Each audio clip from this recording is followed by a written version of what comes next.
Linebackers hanging half 100 on them at Owen Field. Or the run rules on the diamond at Lowe's Field. We're giving you the breakdowns, the bets, and the hot takes from the perspective of two former OU Athletics employees. You're listening to the Mainline Podcast with Tyler Burton and Adam Jaquez. Let's go! Let's go! Go! Let's go. Welcome to another episode of the Mainline. He's Tyler Burton. I'm Adam Jaquez. Of course, we heard on the intro there, the run rules on the diamond.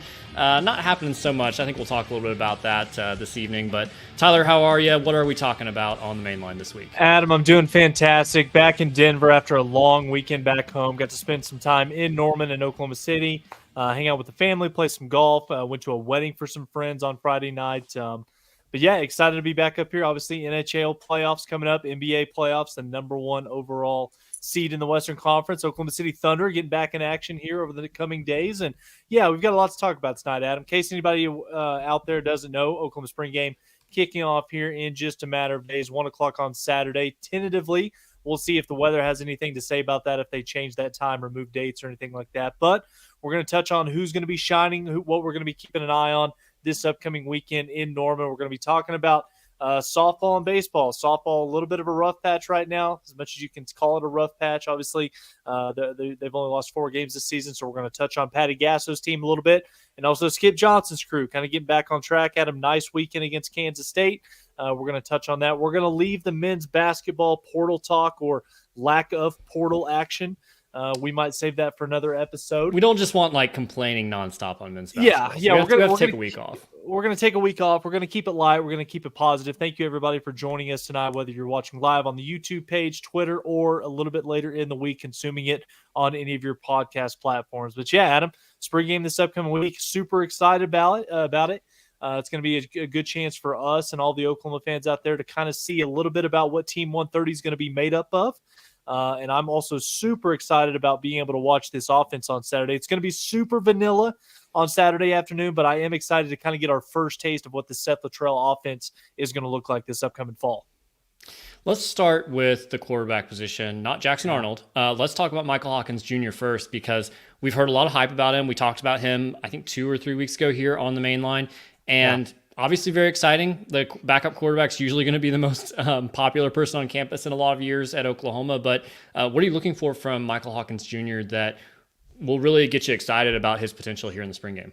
I feel like this has been a common theme with the last handful of spring games that Oklahoma's had, where there's always a lot of certainty about what the starting quarterback position is, but there's so much more intrigue about what the backup's going to look like. Obviously, Michael Hawkins coming in as a true freshman, athletic as hell is probably the term that I would use to describe this kid. Sources have said nothing but positive things about Michael since he stepped foot on campus. He's had a phenomenal spring camp, and I'm really excited to watch this kid throw the football, but I'm hoping, Adam, that we get a chance to see him get outside of the pocket and kind of showcase the wheels. So for Oklahoma fans out there, keep an eye on number 9 in what's going to be a blue jersey on Saturday afternoon. I'm excited, of course, to see what Jackson Arnold, see him air out the football, but I'm very intrigued to see, what the backup position is going to look like. So kind of that battle between Michael Hawkins, Casey Thompson.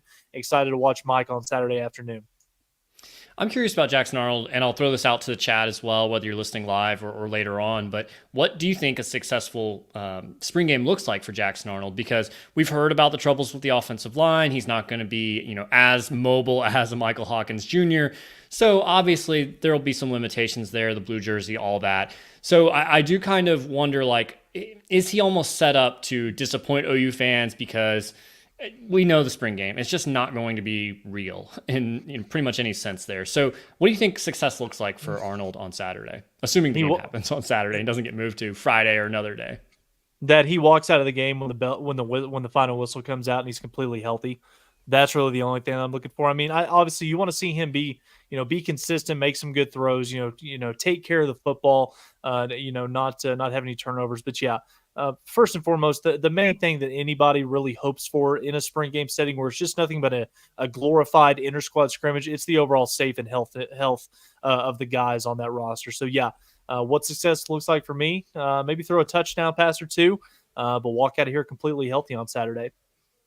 I think another guy that in that backfield, but a different position is Javonte Barnes that I'm really interested to see what he's able to do, because last year was like kind of a forget it, block it out of your memory type of year, both probably for him and OU fans. But if we look back before that into the 2022 season, had a pretty nice year as a true freshman. And we're looking to see maybe some of that production return in 2024, being maybe that side piece to Gavin Sawchuk, or maybe side piece isn't the right term there, but kind of that 1-2 combo. I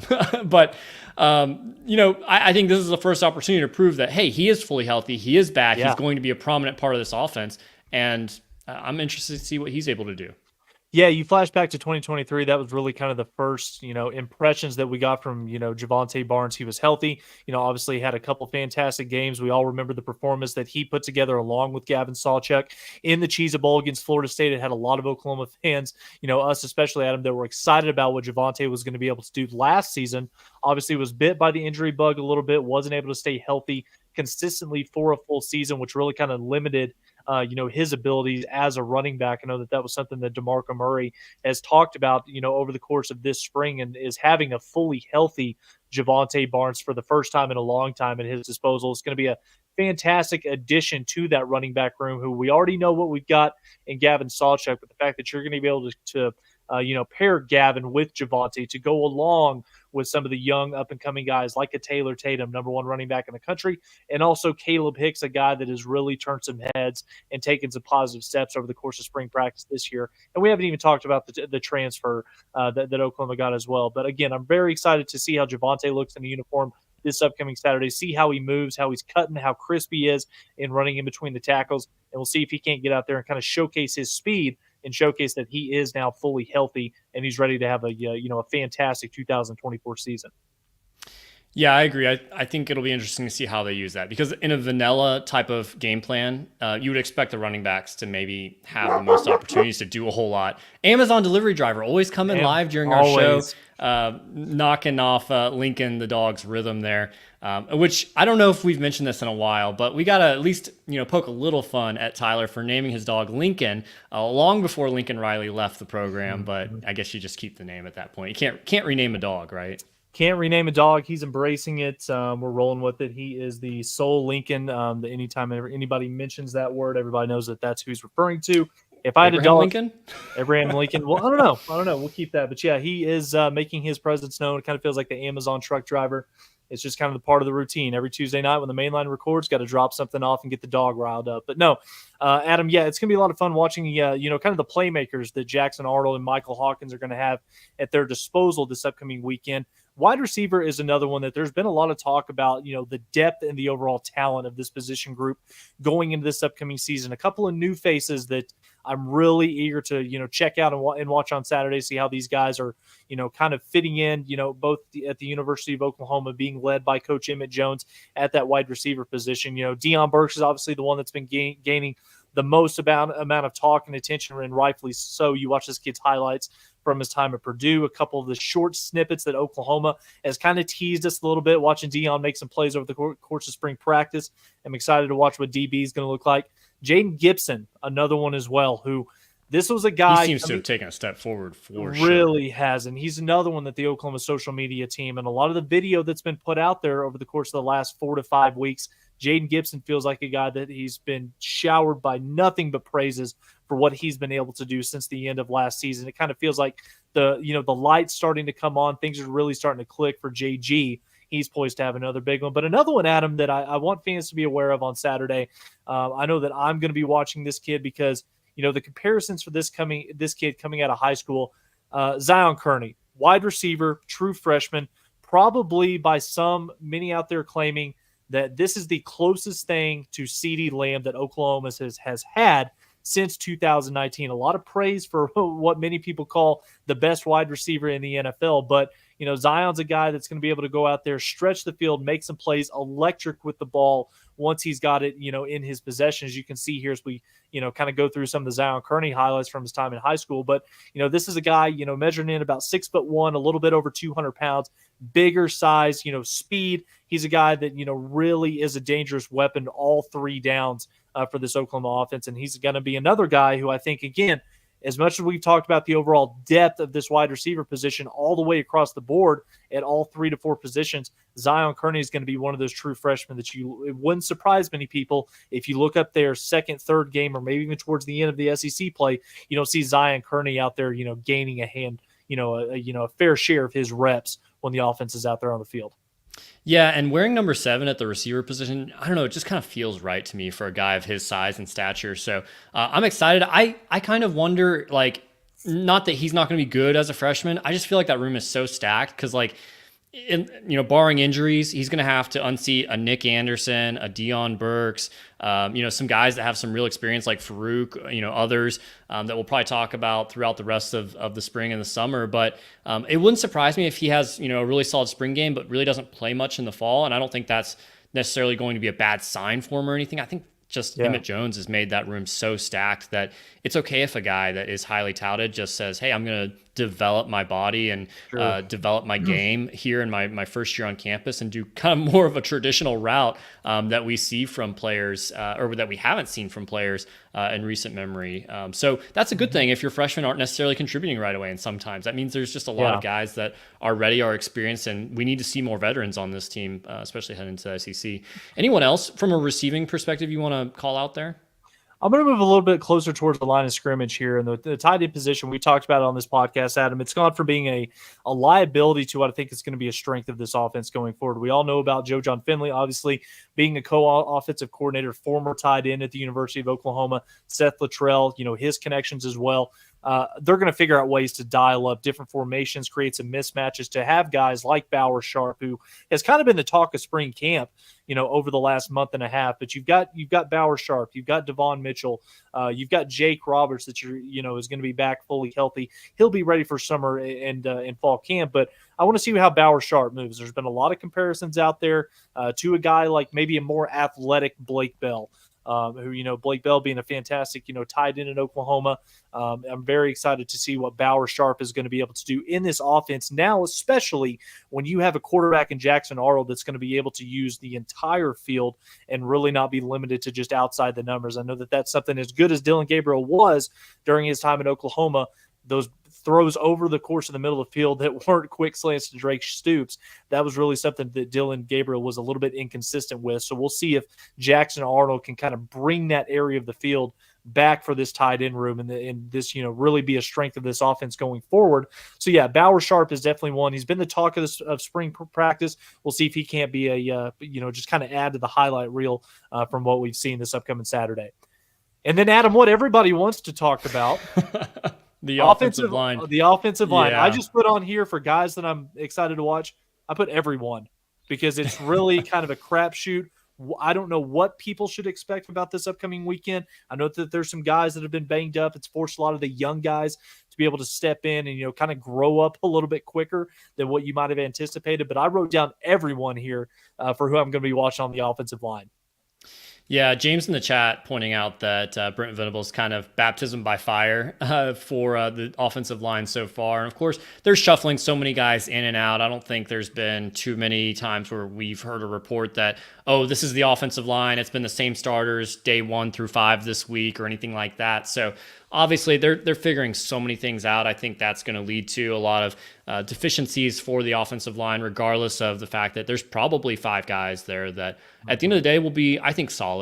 I think they'll be at least, better than average, like we've seen Bill Bedenbaugh's offensive lines be pretty much every year. But you gotta figure that out. And there's a lot of guys that I feel like are playing inside that should be outside that should be inside. We have some issues with injuries there at center, and we're probably going to try to address those in the portal. So there's just so many moving pieces that I almost won't take hardly anything away from the spring game as far as how the offensive line performs. There's always going to be more sacks in the spring game simply because of that blue jersey and the way the quarterbacks play, knowing that, the way the defensive linemen play that. It's going to be funky no matter what. Mm-hmm. Yeah, you just kind of hope it's one of those situations where it's not just glaringly obvious to the general public that we have a huge problem at the offensive line position. I mean, you don't want to see, Oklahoma's inability to run the football on Saturday. You don't want to see, guys, out at the tackle position or guys even up the middle through the A gap, getting beat by defensive linemen. Maybe that does have more to say about, the quality of talent that we have on the defensive line again, whether it's a Grayson Halton or a Jane Jackson or even a David Stone. But I would at least hope coming out of the game this weekend that there's more optimism and less, and not a glass half empty approach as we kind of come out of this spring game. Obviously, the transfer portal window for the spring session, it has opened up. It's kind of one of the best times of the year, for both, transfer portal windows that open up, is because now you're seeing everybody on social media. This kid's entering the transfer portal. Well, this coach that we have is following him. What does that mean? Is there a connection here? Is this the guy that's going to be the replacement or kind of that next in line who can come in and fill that glaring hole that we have on our roster right now? So it's going to be a lot of fun to watch this weekend, and we'll see, the visitors that are coming on campus this weekend. We'll see, we'll track the social media follows, who's involved with what player and what school. It's going to be a lot of fun to watch. Let's talk defense, but before I do that, I want to tell everyone about our sponsor for today's show, which is Prize Picks. It's a great fantasy app that you can download on your phones, and you can now win up to 100 times your money on Prize Picks with as little as just 4 correct picks. So you can turn $10 into $1,000 with NBA playoffs, NHL playoffs.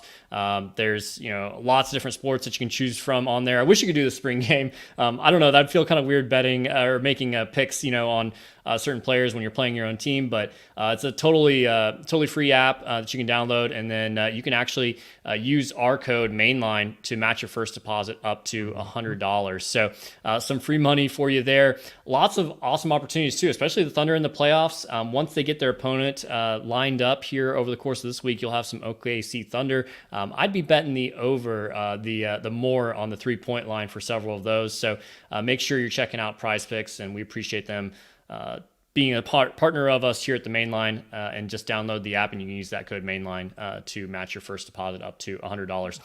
New Orleans?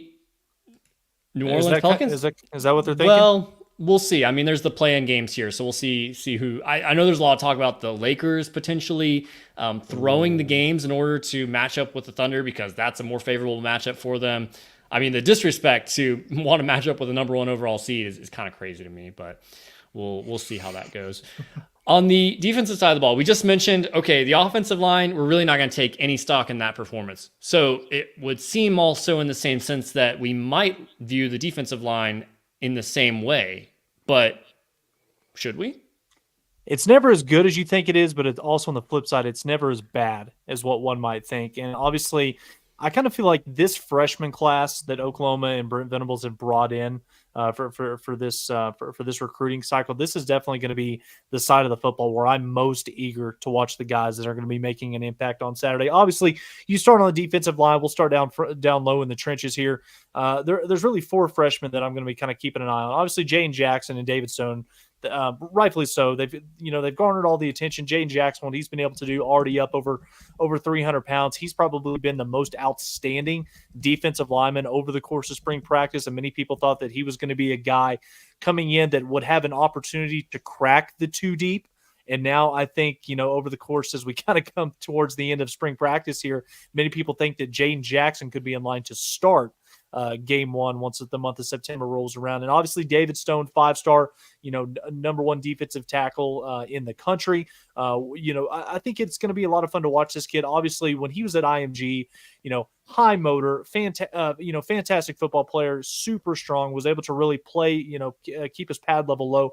But it's going to be a lot of fun to watch David Stone, who's been able to spend the last, couple of months with Todd Bates, with Miguel Chivas, with some of those support staff guys, really working on his technique and growing not just as a guy that's freakishly strong and a better athlete compared to the guys that he's going up against, but he's just improving as an all-around overall football player. So David's going to be one to watch as well. And then the 2 guys out on the perimeter, Danny Okoye, homeschool kid, Oklahoma native. I'm excited to watch what Danny's going to be able to do out there against some of those Oklahoma tackles. We'll see how those matchups fare. And then Nigel Smith, same on the other side as well. Grayson Halton, I had him penciled in here as well. Another guy that, from all the indications, a lot of the sources, putting information out there, Grayson Halton is another one that the light is really kind of starting to, come on for. Things are starting to click. He's getting it. He's picking up on the mental side of the game, side of things, and really being able to grow as a football player. And then the one edge guy that I had, Adam, before I kick it back over to you, I had Caden Woolard on here. obviously we know what we've got in Ethan Downs. Everybody's excited about our Mason Thomas now that he's fully healthy. PJ Adebawore, coming into his second year. But my question is, Oklahoma was very selective about what they brought in from the transfer portal, particularly on the defensive side of the football. And I know that Caden is a fantastic football player. Obviously he's got the accolades, he's got the stats from his time at Miami of Ohio, but I'm really excited to be able to actually get down there in person, field level, and watch Caden to really kind of, form my own opinion of like, okay, that right there is exactly what Miguel Chavis and Brent Venables saw as the reason why this kid needs to make the transition from Miami of Ohio to the University of Oklahoma. So he's got all the tools. He's got some really good measurables. He's got a high motor, plays aggressive and violent as well with his hands. Very excited to watch what Caden's going to be able to do starting this upcoming weekend and as we move into the season. Yeah, Caden bet big on himself this offseason coming out of Miami of Ohio. Very productive player. It's in his DNA. His dad played for Bowling Green. So those are some Ohio boys, some Ohio family there. And you go out of your comfort zone to come to Oklahoma, a much different program at a much higher level. And he's coming into a very crowded room and situation in Norman, but he also comes in probably as the most productive player. I know it was at Miami of Ohio, but that was a good defensive team last year. Sure. So 9.5 sacks. Very productive, knows what he's doing, knows how to play on a defense that I believe Miami of Ohio was in the MAC championship game. I can't recall if they won it, but he knows what that looks like. So he's bringing something to that locker room, in addition to all the guys that are progressing up to where Brent Venables' defense should be. We saw that progression last year. There's a really cool graphic, spoiler alert, going out on Twitter tomorrow, just kind of speaking to that effect. But I think he's going to be really interesting. Like, is he going to look kind of just like all the other guys, or is he going to look like someone that's like, oh, okay, that guy knows what he's doing, and we can kind of rely and at least have that dependable aspect to what Caden Wooler brings. So I'm excited to see what he can do there. How about from the next level up, linebackers? We know what we've got in Danny Stutzman. I think we know what we've got in Kip Lewis. Jaron Kanik, I think for as much, as people want to dog on him, I think he's a very solid player and is still very young. So we'll see as he improves. But who else are you looking at from the linebacker position? You took the words right out of my mouth, Adam. Obviously, we know what we've got in a proven guy in Danny Stutzman. We kind of know what we've got in a guy like Jaron Kanik, who's continuing to grow as a football player, continuing to learn the position, being able to play, that inside backer spot. Kip Lewis is another guy who, kind of burst onto the scene halfway through the season a year ago, made some fantastic plays, kind of asserted himself as that other starting linebacker opposite of Danny Stutzman. He's continued to put on the added weight. He's poised to have a fantastic year as well. But really, after those top three guys, you've got a guy like Kobe McKenzie, who is continuing to get better and better. He's another one that if you listen to Brent Venables talk about, he's kind of raved about the progress that Kobe's made. And then the guy that I'm most excited to see, and this is another one, Adam, kind of like the wide receiver position, the fact that you can only get so many guys at this position group on the field. How do you go about finding a way to get your best overall athletes on the field? And this brings me to Lewis Carter. Fantastic late big-time pickup for Brent Venables, towards the very end of that first overall recruiting class. He's a guy, made a little bit of an impact on special teams a year ago, but he's been a guy that, for a lot of the opportunities that, we've had an opportunity to go out there and, look at practice, watch these guys kind of move around. Lewis Carter has all the makings to be that next great Oklahoma linebacker. It just kind of gets into one of those situations, especially when you pair the fact that Desan McCullough is kind of playing a little bit of that linebacker position as well. How does Oklahoma and Brent Venables and Zach Alley, how do they get creative to be able to deploy a guy like Lewis Carter, who's got all the, he's got all the elite physical traits that you could possibly ask for in a prototypical SEC linebacker? Is it just simply a case where, we have to wait for Danny to graduate and Lewis is, just simply a death piece? Or does this kid find ways to be able to make plays on Saturdays to where it's impossible to keep him off the field for a set amount of reps? I do want to mention, Weston put this in the chat there because we did talk about defensive tackles. There is Jermaine Lowell, the defensive tackle out of Louisville, that has entered the transfer portal, and whether or not OU is going to go after him, I haven't heard anything necessarily just at this moment. I kind of wonder if coaches are going to wait until after the spring game, see what performances happen there, what shakes out in the portal. And we're going to talk about some guys maybe that might surprise going into the portal for OU there, because I think that's going to tell a lot about roster management.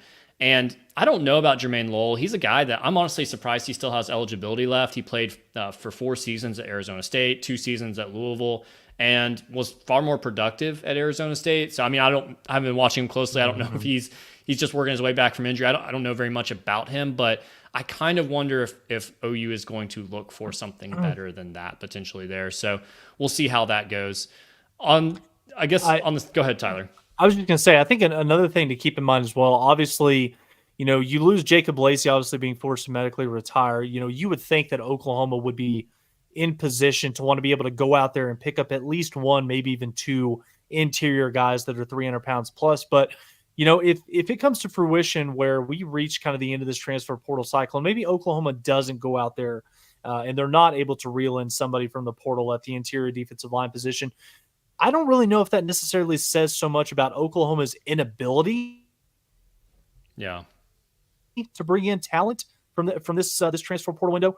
And maybe it just has more to do so with their thoughts on what they've got in Grayson Halton or a Champ Sanders, or the thing that would make Oklahoma fans that much happier, they just feel that much better in how much further along guys like Jaden Jackson and David Stone are. And they think that they can be guys that can be key contributors for this football team from day one this upcoming fall. But we'll see how it plays out. But I do think that, this is for anybody that, tracks the follows, Todd Bates, he's being active. If somebody that's the right fit for Oklahoma, somebody that catches their eye, this is definitely something where at least contact is going to be made to kind of put some feelers out there to gauge the temperature in the room to see if there's mutual interest between both parties.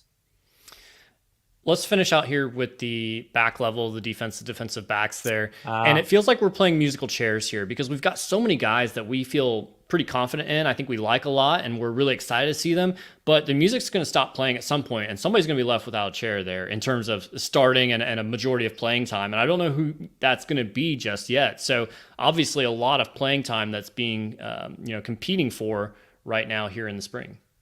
We would have to go back and really dive into the numbers to figure out what specific team and year it was. But to me, Adam, I think that when you look at this group on paper, you look at the guys at each position group, corner, cheetah, both safety positions. I think that this is this is the deepest and the most talented secondary that Oklahoma has had on their roster in probably a decade or so. And I think that that's fair to say, but ultimately at the end of the day, you guys got to go out there and make plays and execute. And we'll see how the results, kind of come to fruition on the field. But there's 2 guys that I'm very excited to watch, and it's not at the safety position. It's not at the cheetah position. I'm going corner. We're all very comfortable. We're all very familiar what we've got, with the Gentry Williams, with the Woody Washington. 2 guys I'm going to be focusing on. Des Malone, the transfer from San Diego State, 6 foot, 200 pounds.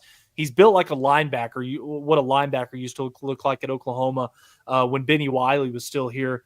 Des Malone's a guy that, he's been getting some rave reviews from Jay Valai, from, Zach Alley and Brent Venables, as well as a guy that's really kind of came in and really asserted himself as being, not just an older guy in the room, but he has an opportunity to come in and, possibly take somebody's job this upcoming season. So really excited to see what Des is going to look like.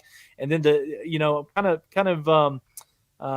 kind of biased towards some Oklahoma kids, but I'm going to go with Jacoby Johnson here, who's kind of rightfully has deserved some of the praise that he's being showered with.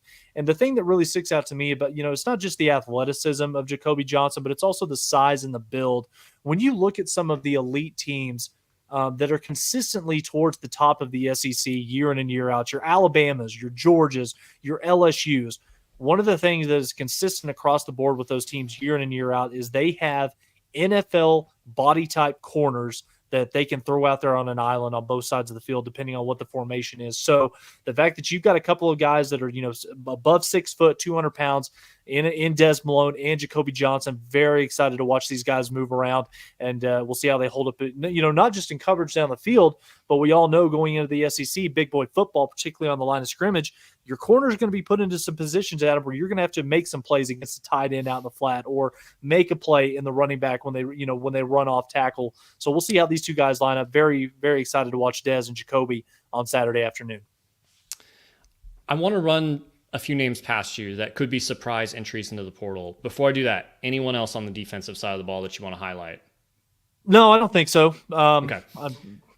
So this actually transitions really well because we just talked about corners there. Jacoby Johnson, I think 2 names, I don't think I heard them come up that you just mentioned there, but I wanted to put I have about 7 different guys here that I think could be surprising. Obviously, I think it was reported earlier that Shane Witter is in the portal. He was a name that we were all kind of on the radar looking at.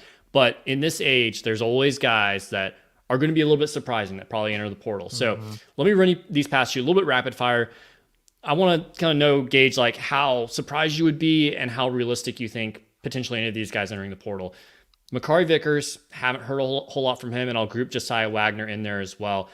Both guys that have dealt with a little bit of injuries, but maybe haven't heard their names mentioned nearly as much in that secondary so far. I think it's too premature. And again, we don't know what goes on behind the scenes. We don't know what the relationships are like in practice, but I think that it's probably a little bit too premature. Those guys have only been on campus going into their second full year now.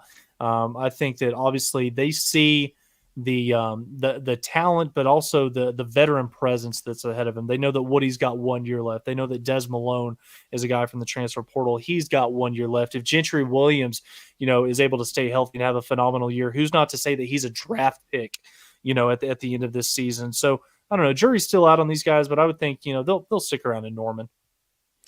How about Kobe McKenzie? Stays. Yeah. I mean, all of these guys. I don't know. I mean, I don't know. Not to put a damper on this segment here. I know you got a few more names, but I'm really not one for speculating about individual guys, because I do think it's fair to say that there are certain position groups on this football team that are so deep that it's going to be impossible to keep everyone happy, because there's only so many reps to go around. And, the defensive back group, like you alluded to, Adam, that's definitely one where I could see it happening, along with the wide receiver position as well. And I know, with so much experience returning, and you can even throw the linebacker position in there as well. Obviously with Danny coming back, but even though Brent Venables' culture is second to none, it's simply unrealistic, I think, to expect that young players who are sitting maybe third or fourth on the depth chart after spring practice aren't going to want to explore other options that are out there to see what other opportunities lie out there for possibly, some earlier playing time. There will be some attrition, but I think it's kind of unfair for us to sit here and try to speculate, who's that going to be. Yeah, I agree. I mean, I think it's a good question, though. Like, you bring up the culture that Brent Venables has being second to none. Like, yes. And I think we're starting to see some of that. And we've seen some stats in the past about Clemson and how they retain players and they did really well there. But like you say, yeah, they're 1 year away, like a Makari Vickers, from being, really wide open playing time there. Sure. when Woody Washington has graduated and so forth. But I just wonder, like, 1 year away, like, that made sense in 2009 when you really didn't transfer and you were just trying to wait till your junior or senior year and then work your way up. But I don't know. At this day and age where you're trying to make NIL money, you're trying to constantly see, like, who's going to pay me the most, who's going to give me the most playing time, where then I can transfer again. We're seeing that so often now, where guys transfer from a Power 5 down to a Group of 5. They become a star because they're able to get on the field and start playing. They move their way back up to Power 5, or whatever the scenario is, because they're just like, who's going to pay me the most money in this current year? And it's I don't know. It's just feels like guys aren't really, even in a great culture like we have in Norman, it's just not always going to work the way we think it out in our minds. And I think there's a lot of guys that just would be surprising, like, and we'd go, oh, sure, like, I thought that guy was happy, and it turns out not the case. All right, Adam, do we want to touch on this Landry Jones, Dylan Gabriel about kind of back and forth that we kind of went viral on Twitter? I don't think it was intentional, but just to kind of set the stage here for you, Adam. We posted this question on Twitter asking fans who was the better Sooner quarterback, Dylan Gabriel or Landry Jones. And I honestly didn't expect the onslaught of replies that we would get from this. And, Adam, congratulations. You even managed to get Gerald McCoy pissed off at us. So I'll just kind of throw this over to you, and then I'll give my thoughts on it as well. Landry or DG, and kind of what's your thought process behind this? Yeah, the reason I threw that tweet together, a week or so ago was I was like, these two guys are probably the most underappreciated Sooner quarterbacks in the last 20, 30 years or so. So they're kind of in a similar category in just that sense. And so I was like, let's just see, what do people think? And I think it was probably 75% Landry, and then 25% people were saying Dylan Gabriel. But then there was a good portion of people that said, oh, it's even disrespectful to even ask that question. And I was like, well, that's one, not a good logical argument. I think Gerald McCoy, he kind of, I mean, Landry Jones is closer to his era, so I'm sure he knows him and they're buddies and stuff. So standing up for his guy. But I think it's a debate. I think it's a debate worth having. And when you have that debate, it's not saying that Landry Jones isn't good. Exactly. It's what we're really saying there is Dillon Gabriel was actually pretty solid. And I don't think he's getting near enough respect because you look at the stats, it's kind of apples to oranges. They're two different offenses, two different styles of player. And Dillon Gabriel only played 2 years at Oklahoma. But if you look at those 2 years that he played at Oklahoma and you look at the last 2 years of Landry Jones in an Oklahoma jersey, Dillon Gabriel statistically was better. Like he had more yards per attempt. And I know a lot of people knock Dillon Gabriel saying he couldn't throw the deep ball. Well, he had more yards per attempt. So he's doing something right there. He had more touchdowns. He had fewer interceptions. He had a better QB rating. Like pretty much everything statistically that you can look at outside of just total passing yards, because Landry Jones would throw the ball about 50 times a game. Dillon Gabriel wins out there, and he played on much better teams with much better defenses, to help him out there. I'd say, his receivers and Ryan Broyles and Kenny Stills were probably better than anything that Dillon Gabriel ever had to throw to while he was in Norman. So it's interesting. Again, it's apples to oranges, and I think the fact that you can ask that question says more about Dillon Gabriel than it does about Landry Jones. But it's an interesting debate for sure. And I do want to mention what kind of brought this up, and what I thought was a really good discussion by Brady and the guys over at Through the Keyhole. If you're an Oklahoma fan, I can't recommend that podcast enough. Add it to your weekly rotation. Yeah. I think that when you talk about this question, Adam, I think that first you have to define the parameters of your argument, because I think that there's a lot of factors that can go into who was the better Oklahoma quarterback. Are we asking, who was more skilled as a player, who put up the best statistics, who had the greater overall impact on their teams? Or, maybe just simply who did more for the football program at the time that they were enrolled at the university. And here's where I kind of lay in on this, Adam, because I see the argument being made on both sides. Landry Jones is one of the most decorated quarterbacks, not just in Oklahoma history, but, statistically in college football history when you look at the categories across the board. First in Oklahoma history in completions, yards, touchdowns, to go along with a pair of Big 12 championships. We're not sitting here on this podcast or on social media trying to disparage anything that Landry did in an Oklahoma uniform.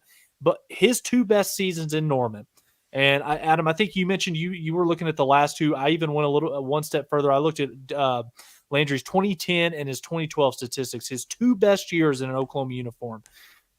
He had more passing yards than Dillon, 9,181 compared to Dillon's 6,828.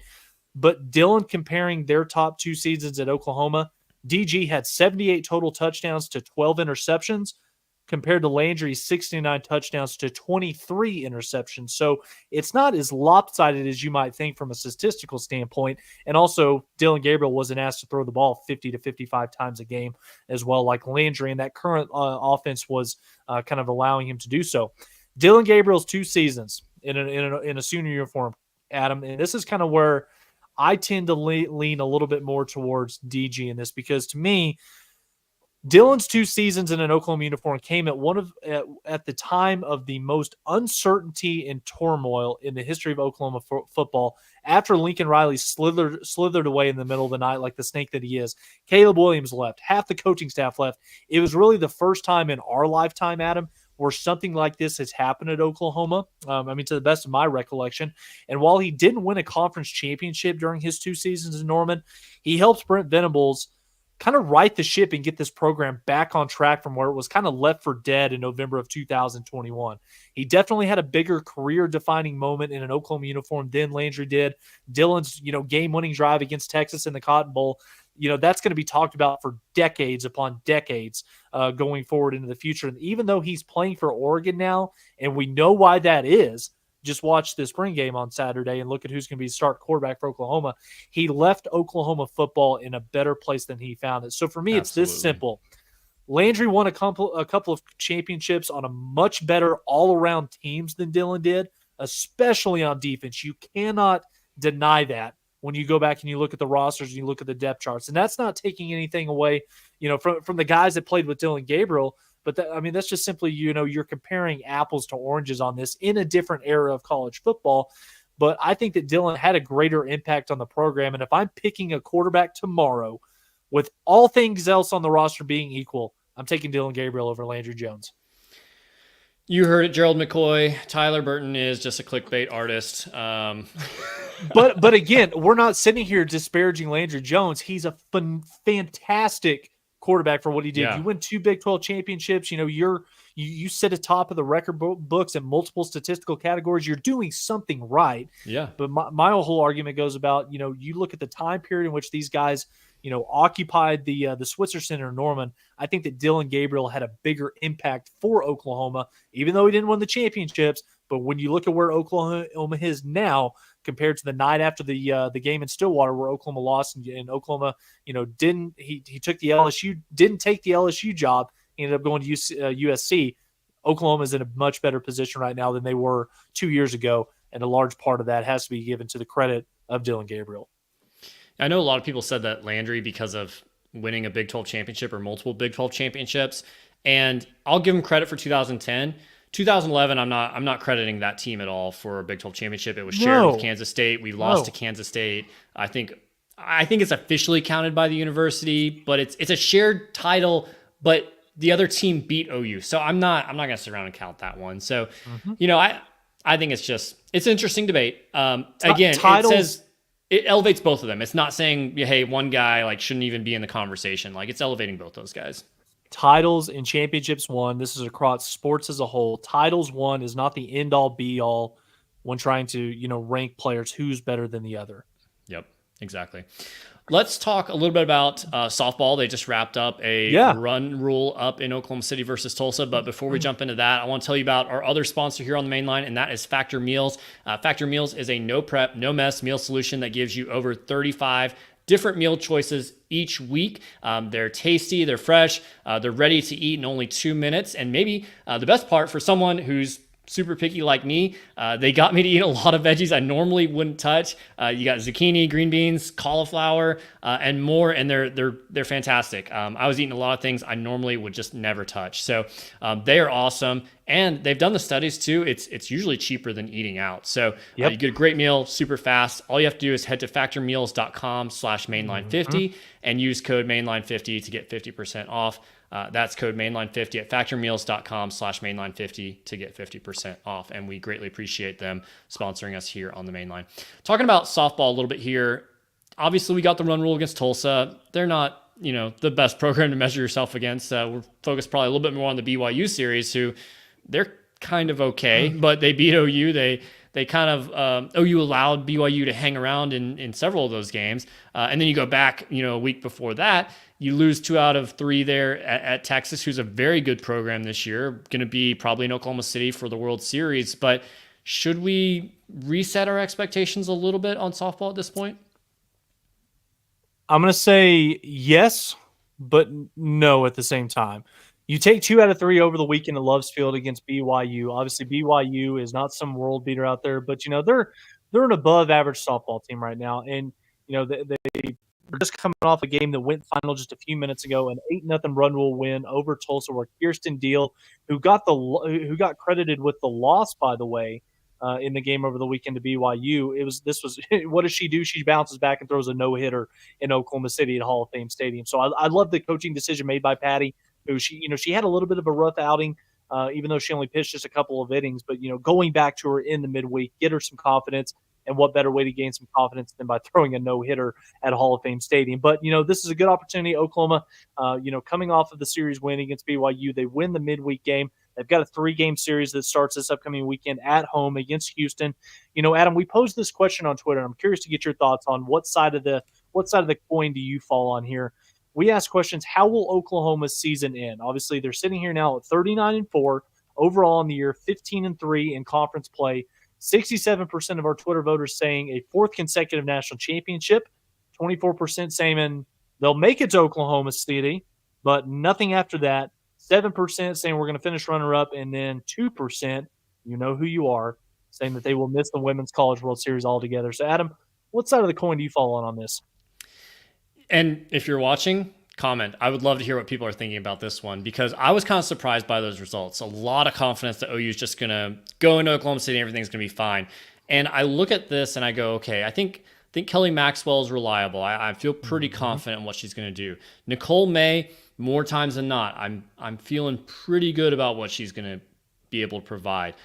There are going to be some moments for Nicole May where I feel like you're going to have to maybe go to some other options, like we saw against BYU. Or score 10. Or score 10. But this team has not really shown the it factor quite yet to me. They seem to go into spells of hibernation. They don't finish off teams. They don't step on the throat in some manners. Obviously, they're still doing that, but not as much as we've seen in the past. And it's kind of puzzling to me because, it's interesting. I've had multiple people that, I wouldn't expect to be OU fans or even softball fans in general just make comments. Like, they're the casual fans out there over the past week, and they're just kind of like, hey, what's going on with softball? Something's weird. Did they lose a lot of seniors? And it's like, no. I mean, all the seniors are still there for the most part. You really look at this team and you say, okay, Kelly Maxwell basically stepped in and is Alex Storako this year. And most of your hitting is kind of the same other than Grace Lyons for the most part. So the team is not that much different outside of just Jordy Ball, who, credits her. She's a great pitcher, excellent. She helped carry that team a lot, but she wasn't the only piece on the team last year. And I don't know, there's just something that feels a little bit off. And there's so many seniors on this team, you'd think that, okay, they would be able to right the ship a little bit. And we're getting down to a point where there's 3 series left in the year. You play Houston this weekend at home. You're on the road against a solid UCF ball club the following week, and then wrap up at home against a really good Oklahoma State team. So I took 2 out of 3 against Texas. Yeah, I'm just sitting here. And I think Iowa State took 2 out of 3 against Oklahoma State. So maybe they're not as good. We'll see. But I don't know. I just look at it and go like, are we playing our best softball going into the postseason at this point? And so my opinion right now is that I think they make it to Oklahoma City so long as we don't play a team like Clemson in the Supers like we did last year. But I really have questions about whether they're going to come out victorious, overall when it comes to the World Series there. Yeah, 100% agree, Adam. Not to backtrack to football here, but we did. Somebody did ask a question earlier in the chat when talking about the defensive line group for the transfer portal window, asking if Oklahoma is going to be going after the defensive tackle from Louisville. Matt Blackwell on Twitter, Cap405. He just said it.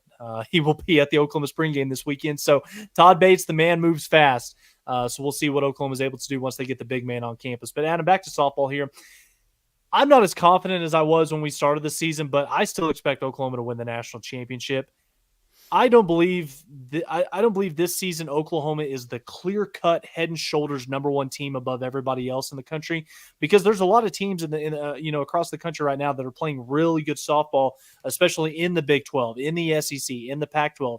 But even though the gap I think has closed a little bit this year between the top teams, this Oklahoma squad is still a really good team and will still be the favorite going into the postseason as things kind of stand right now. But I think that what's got a lot of fans or many people out there worried right now, if worry is even an emotion that you can have right now regarding the softball team, I don't think it is.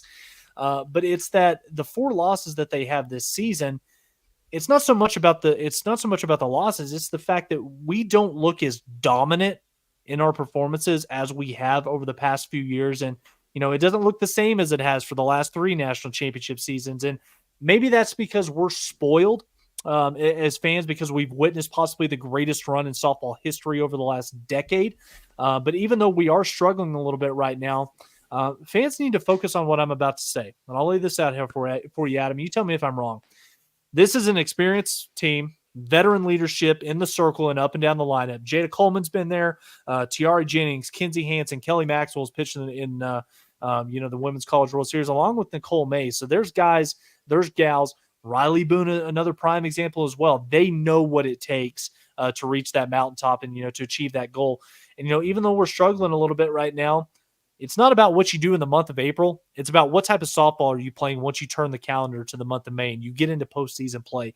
And last time I checked, Adam, one more thing here, Patty Gasso is still the head coach at Oklahoma. Greatest of all time.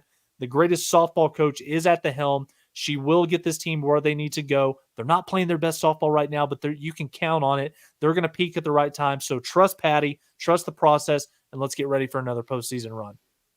Again, we're so nitpicky on it. To me, it feels like this team is 2015 to 2019 OU softball, which is really good, won several national championships, but also lost some national championships. And there was definitely a debate of like, well, is OU number 1 or are they number 5?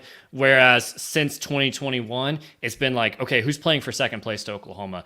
And it's kind of puzzling to me that we have so many of the same players as last year, and we're not really, head and shoulders above everyone else. They haven't responded to some of those losses like we've seen in years past where it's like, oh man, they lost to Georgia, but then they come out and they run rule them like 16-0 the next game. We haven't seen that response quite yet. So the edge isn't quite there at the moment, but we'll see if they're able to develop it here in the end stretch of the season. I know a lot of the attention has been put on the Oklahoma bats not showing up when it matters the most, not being able to, get that timely hit when you've got runners in scoring position. But for me, Adam, and correct me if I'm wrong or if I'm off base here, I think that I have less of a concern about this lineup because the bats are going to wake up. Still number 1 in scoring, number 1 in batting average in the country. Exactly. Hitting is cyclical. You're going to have ups and downs. Players are going to go through some slumps. But for me, I think that the biggest question mark and what Patty and Jen Rocha, they're going to get it fixed. They're going to get an answer to this.